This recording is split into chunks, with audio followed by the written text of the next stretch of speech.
Opponent would have you vote for an ethic of, well, if it's useful, full speed ahead and ignore the ethical consequences. This accepts and endorses a system where the proposition sees as highly problematic, which is a system where beings can simply be written off for the betterment of the masses. First, I'm going to move into why consent should be, is a good standard for all testing and needs to be part of the equation, but then I'm going to move into specific rebuttal, and I only have 3 minutes to cover 5 minutes and 32 seconds worth of speech time, so I'm going to move a little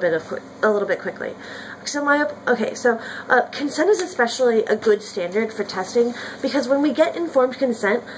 testers are forced to recognize the fact that there are short-term, long-term, and current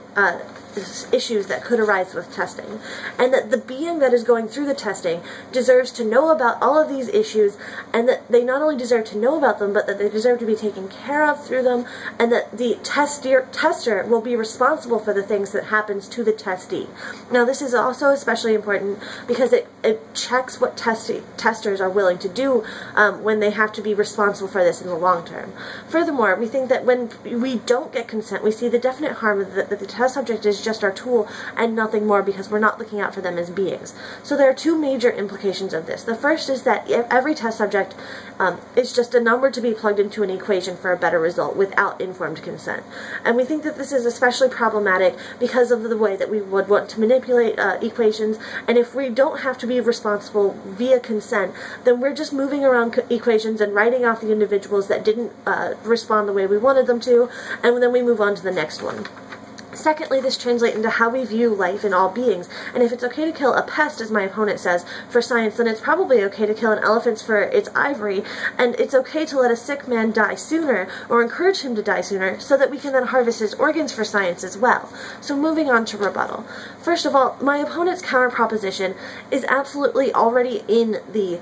proposition's first speech. This is about just banning cosmetic testing. Furthermore, we see that as she's telling us the problems with cosmetic testing, there are definite tensions within her next point of the medical advances that can happen through animal testing. If we don't trust the skin reactions to be the same between animals and humans, and that we can't trust them and they're unsafe for humans to use, then it's probably also true that we shouldn't be testing the internal organs of animals, especially when we consider that the skin is actually more similar between humans and other animals than, say, the liver or the kidney or any of our systems would be. We think that this is like a very clear tension in her case that needs to be accounted for. But furthermore, we think that when she's talking about how can animals ever give consent, that's why we specifically need to ban testing. And a lot of the rhetoric she's using of crippling science and how these are just pests that we should be killing are probably specific reasons why we should vote her down for no actual ethical standard in this case.